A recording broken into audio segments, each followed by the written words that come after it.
Good afternoon, everyone. I'd like to call to order the special meeting of the Board of Selectmen. Today is Tuesday, September 23rd, 2025. The time now is 3:30 p.m. Can we begin with the Pledge of Allegiance, please? I pledge allegiance to the flag of the United States of America and to the republic for which it stands, one nation, under God, indivisible, with liberty and justice for all. Okay. Any correspondence? No. Outstanding. I move that we approve the Board of Selectmen regular meeting minutes from September 16th, 2025. Second. And just make sure, yep, we're both here. Any discussion? All in favor? Aye. Aye. Motion carries. Okay. First up, consideration and approval of the highway garage roof repairs. We have online with us Roger Young, the chair of the Public Site Building Commission, and also Tom Cardillo. Did I say that right, Tom? Cardillo. Cardillo. Cardillo. Yes. Okay. Sorry. No worries. I'll get it down now that you're all official. Thanks. And I guess what we'll do is we'll go ahead and start with our Director of Public Works, Eric Swenson. Hey, thank you, Jen. I'll just start with a little background. I think really maybe Rich hasn't heard all this, but it was back in I think March or April when we came to the Board of Selectmen about this project and another project and assigning it to the Public Site and Building Committee. So this highway garage roof replacement project has been around a long time. I'm sure you know that, Rich. Yeah. Just to kind of cover real quick the basics, there's really three components of it. We need to replace the roof because there's continual ongoing patch repairs that we continue to have to pay for, and there's erosion and standing water on the roof, so the roof has to be repaired. There's the second component is the steel structure that's holding up the roof, and the architect's concern in that regard is that a heavy snow could collapse the roof.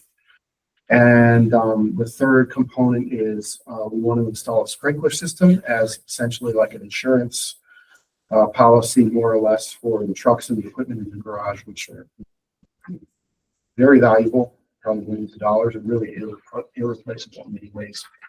So those are the three components. Just to cover that, we got, going back in time, as you know, we got options back in 2017 from the architect Gary Tarantino, who's going to be talking about in a minute. And we had a different structural engineer at the time, but in 2017 we got options for the roof replacement and for the structural repair from them. In 2022, we kind of tried to restart this project again, and we got rather high cost estimates for design and construction.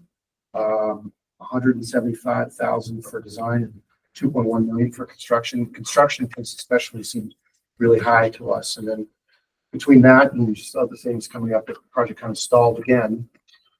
So when we came back to the board in I guess it was March or April, I'm not sure exactly when, to assign this to Public Site Building. That's one of the reasons why we felt an urgency for the highway garage roof.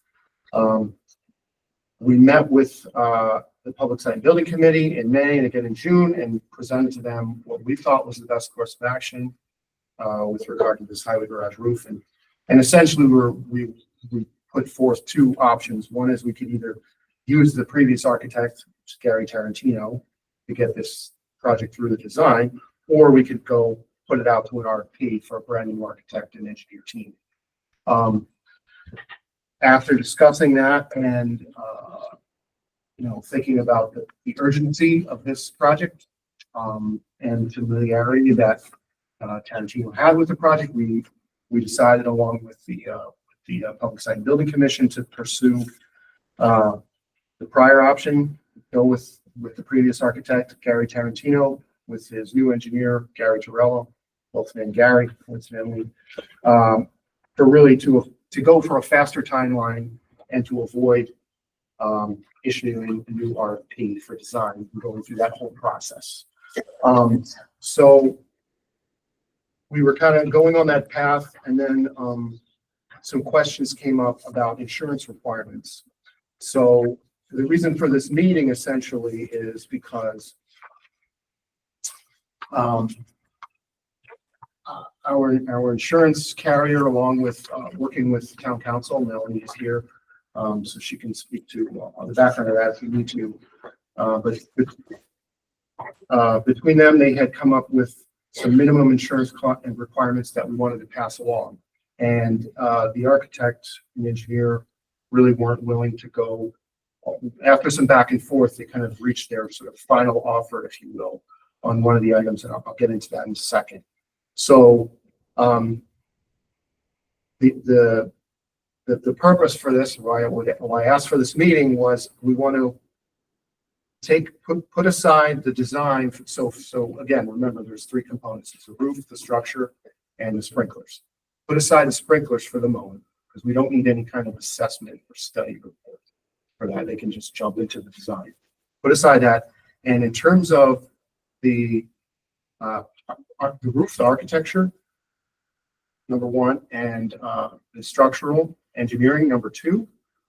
At this point, Tarantino and Torello would require and strongly urge, and so what they want to do is a feasibility study report. They don't want to start designing from scratch or even from where they left off last time back in 2017, because there's certain rust may have developed or certain welds in the structure or other things may have changed since that time.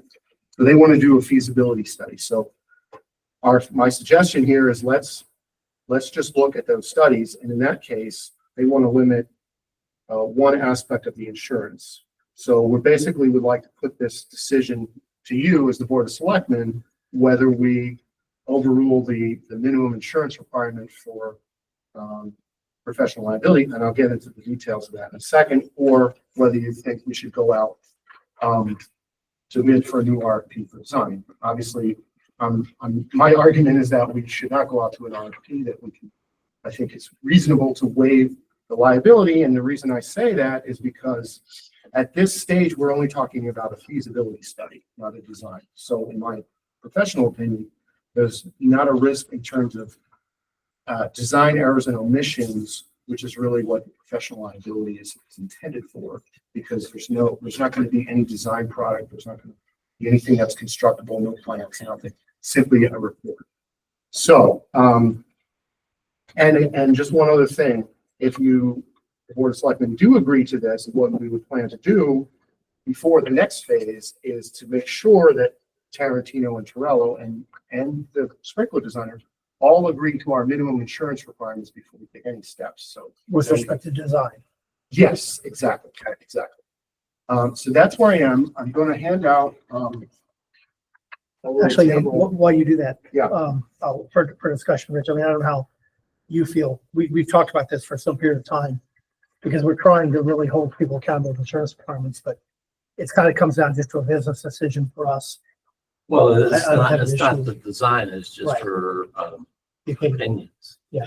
Are you leaning in favor that way? I mean, Well, yeah, now that Eric mentioned that it would be in the design phase that they would have to have the liability and that. I think. all right. So with this, normally. Well, I mean, Melanie's been working on this. We've talked about this a lot. Melanie, you want to? Let Let me him finish and let then- me kind of present this. Okay. If you. I was going to short up the meeting there. That's okay, go ahead. Go ahead. Apologies to Tom and Roger on the phone, but you should be able to follow along. So basically all this table is it lists the insurance coverage type. On the leftmost column, there's workers' comp, general liability, automobile, umbrella, and professional liability. Or professional liability would be errors and omissions for design, the one we're going to talk about.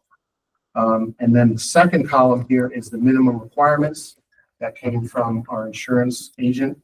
And as you can see, if you go across the first line, workers' comp, both Tarantino and Torello have the minimum coverage required by our insurance agent. The second row there, you can see, again, they have the minimum general liability coverage that we recommend. Same with automobile. Umbrella as well. So those are all taken care of. There may be a few dotting the i's and crossing the t's at that point, but I think we've got everything covered in terms of workers' comp, general liability, automobile, and umbrella liability. And I'm hoping that that puts your mind at ease as counsel in terms of the insurance requirements. So, and Melanie, as we've discussed and what kind of prompted this meeting is that in terms of professional liability, both Tarantino and Torello, rather than providing $1 million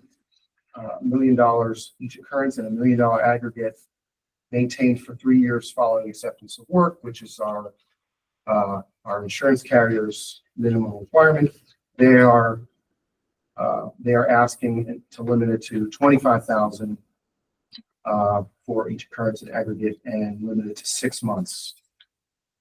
So that's where we stand. And as I said, I think it's worth making a waiver for that because, as I said, this is a feasibility study, it's a report, it's not a design.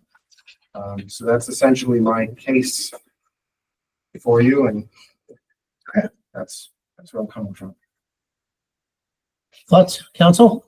Well, I think that there should be an addendum to this contract. This is their contract, and we should just have the insurance addendum I usually attach to contracts just specifies they agree during the entire time that they're under contract with the town of Bethel to maintain their workers' comp, their commercial, general liability, their auto, and so forth. Because there's not an obligation. It is not stated in their contract. We're using their contract, not our contract. So I just would suggest an addendum for those purposes. And really with respect to the coverage in this circumstance, it's really a business decision. We had talked to, we had a little seminar a few weeks ago where we had our insurance broker here and we were talking about different circumstances and, the balancing of the risk under certain circumstances. And I was concerned about the design for the sprinkler system and any kind of reduction in what our standard requirements would be, because that was designed, it was a life safety system, and I thought that could feel good. So that has been taken out of this. So that was really a primary concern of mine. But really, it's up to the first selectmen about the circumstances and if they're comfortable doing that. I understand there is no design work here, and I believe that we have impressed upon these individuals that, because normally you would like to carry forward with the group that you start with. So if they do the feasibility study, we would like to know if they can proceed to the design, so we don't have to start over. So I guess my question to Eric is, had they said that they would honor our requirements for the design phase, that they would increase the professional liability for that phase? Verbally, yes. I would like to get that in writing, and that's what, if this goes forward, I will do. That's the next thing I'm going to do. Right, I think that would be reasonable to do because we don't, again, want to start with somebody else having done the feasibility study with them. So Right. At that point, we really are relying on their professional liability, that they are engineers, are architects, they are certified, they're licensed, we're going to rely on those designs to move forward with the project, send it out to bid. And certainly we don't want there to be a design defect or something that you couldn't go back to the responsible party and say, you're going to pay for this. Absolutely, and I agree with that 100%, and that's why this doesn't relate to the sprinkler development phase. Understood. In terms of the addendum, is that what you would email me? Right, it's just, before? I have this here. and I can kind of play with it, but generally that's what we do. We just say that the contracting party agrees to obtain the coverage and keep it in force during the pendency of the contract. Yeah, I mean, we haven't showed this to them, but I don't think they would have a problem with this as long as the numbers are the same, which it looks like they are. So I don't think that would be true. It looks like they meet or exceed those, I believe, but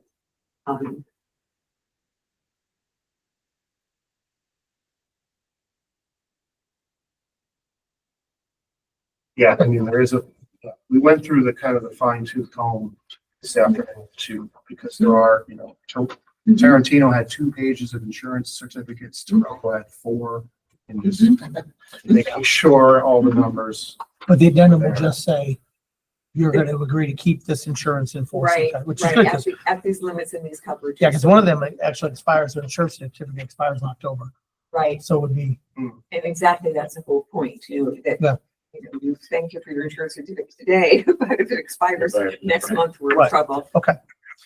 So you'll provide that too? I can get Okay. with Eric on that, yes. Okay. It can just be a 1-page. Eric, I have a question.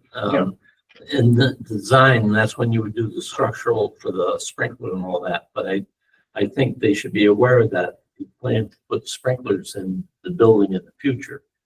And maybe in just some calculations, when they're looking at the existing structure, is the existing structure going to be able to support that or not? Yes, they're aware. In fact, the architect recommended sprinkler designer to us. All right, but I meant for the thing right now, I mean, later on, this is just preliminary work, these 2 estimates. Yes. But I think that in the back of the mind, they should keep in mind that we are going to do sprinklers and to at least give it a look over, make sure that the structure will support the future system. Not necessarily the design, but just in general that it would support it. Absolutely. Because I know over the years we've been adding stuff, heaters and other Yes, things to and the roof load. The electrical. Yeah, as the well. electrical, yeah. Okay. Absolutely. Yeah. Okay. Let's see. So Dan, I don't know. Well, there's that, but I guess I don't know if we want to. I will Well, before you guys discuss that. Yeah, before we go any further too, we have, the chair of public site building on. Roger, do you want to make any input? I mean, I think we're on track, but. I asked her to vote in it, show me, why do I have to say thank you, because I'm a black woman? Roger, I think you're on mute.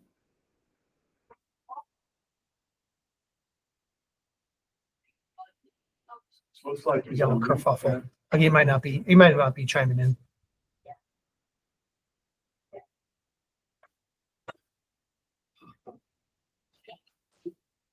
A little bit of kerfuffle in the lobby there. Okay. Okay, so seeing How Seeing about none. a wave to Roger? Roger. he's not even, he's not even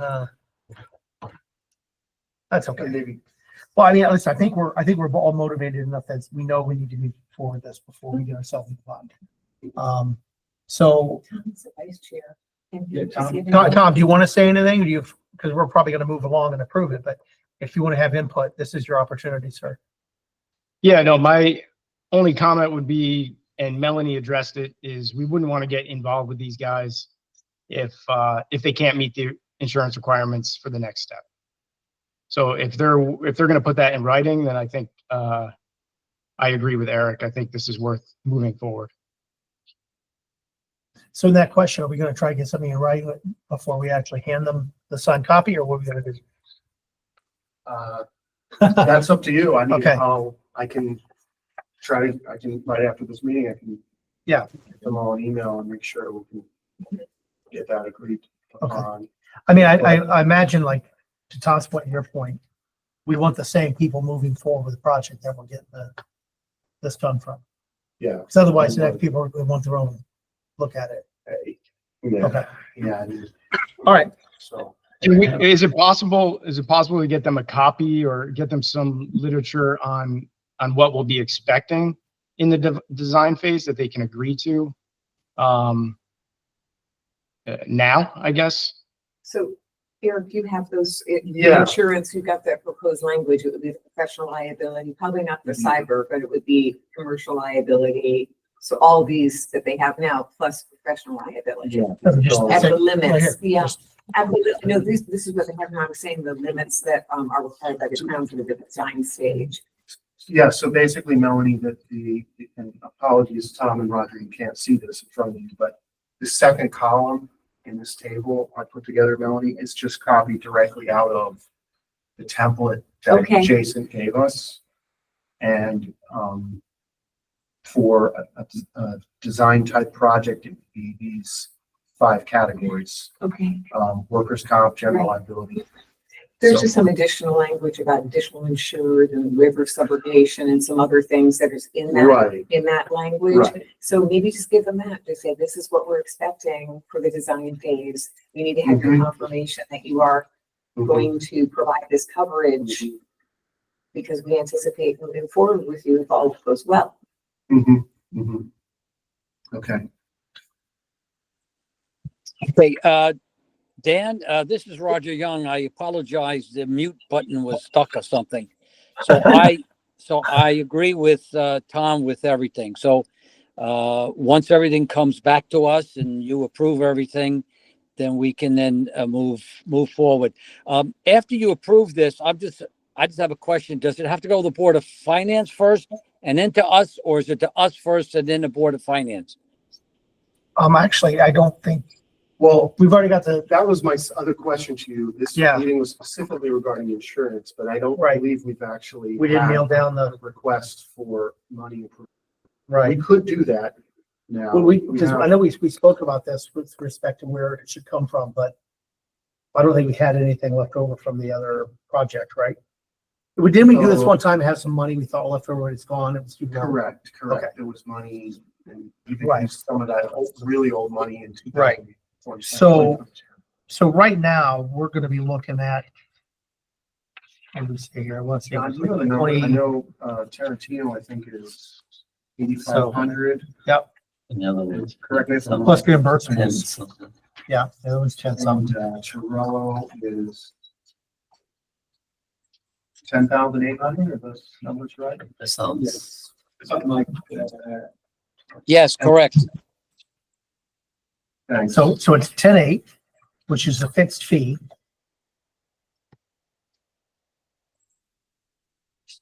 But there could be access equipment above that. And there's laboratory fees. Right? We're gonna have to have some sort of The contingency. active equipment we have, the scissor lift, so we don't need to pay for that. Okay. So the question is, do we build in a contingency? well, you're gonna have to because they had 8,500 plus Plus reimbursements such as printing and stuff, so.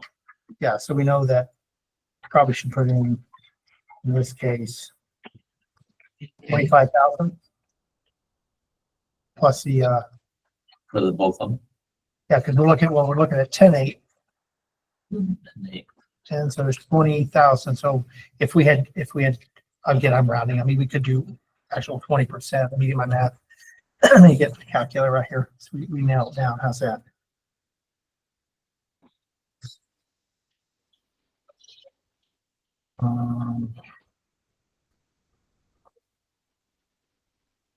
Yes.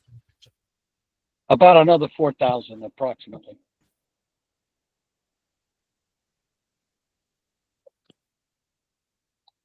Yeah.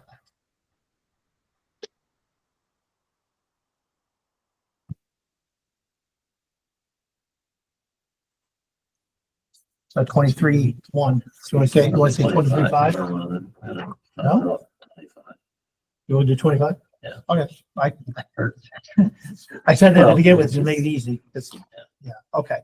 So, in this case, I recommend we put it in the Board of Finance for CNR. You know, at this point, not play games with it. And if there's no way we can come up with something before, then we can. Okay, so, All right, I just got another question for Eric. shoot. All right, so they're gonna look over the structure and everything. Are they gonna give us any kind of a number at the end of that particular thing that what it might cost for the design and construction? We went over this, and John, you might have to refresh my memory here. Yeah, they wouldn't do a cost estimate for design before the assessment, so once they do. the They need to assessment, know. Yeah, they'll give us a cost for design. I don't know what's in the contract for. Well, my question is, when they do a cost analysis of it, it might be cheaper to put up a new building. Could happen. Could happen, yeah. Yeah. And we've looked at the new building alternative. The problem is land for that.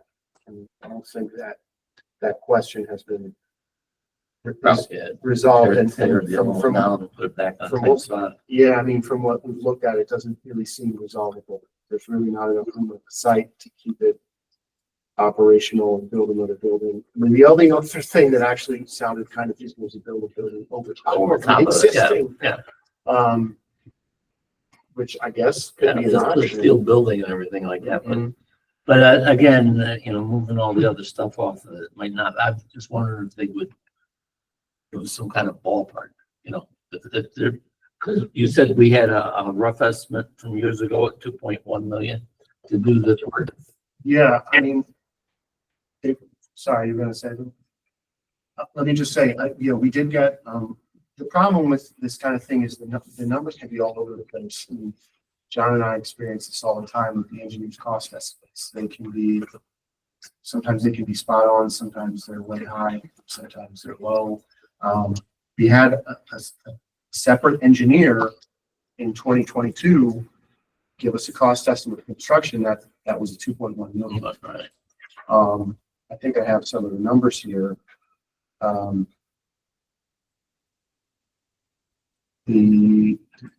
So compare this to when Gary Tarantino and done this back in 2017, he estimated 42,000 for design and 531,000 for construction. When Collier's Engineering did their estimate in 2022, they estimated 175,000 for design and 2.1 million for construction. So we always ask for those numbers to be sure, but it's something of a crapshoot. Well, I think we need to get the preliminary work done here first, and then before moving forward, get an idea what the future costs might be to retrofit that building versus maybe build them over it again. Mhm. Not that we would want to, but I mean, if we get in a jam and we think it's gonna be, they're giving us some crazy number, we could do an RFP based on what we know. Right. We had to. Mhm. I'm hoping that they come in reasonable, but When was the 2.1 done? 2022. That was in 2022. So we're talking 3-4 more years I after know. that. So now it's probably three something. Well, personally, I think that was an overestimate. Yeah. But I mean, so kind of, Okay, all right. is there anything else? Yeah. I have a question for Eric. Didn't we have a construction proposal at one point? That's what I was gonna ask you, John. Oh, we Wasn't there something Tarantino had? There was a proposal for, just the steel, or reinforcing the steel. Also, the steel did go out to bid. Yeah. Right, and the construction, there was only one bid. I believe there's only one bid yet. Do you remember what the number I don't remember off was? my head, 800,000 maybe? That kind of rings a bell, but, we can find that. 2017 number. That was It would have been 20, maybe 2018 by the time we got the bid back. Oh, somewhere in, I mean, if you had to put a gun to my head and ask me for an estimate, I would put it somewhere between plus or minus.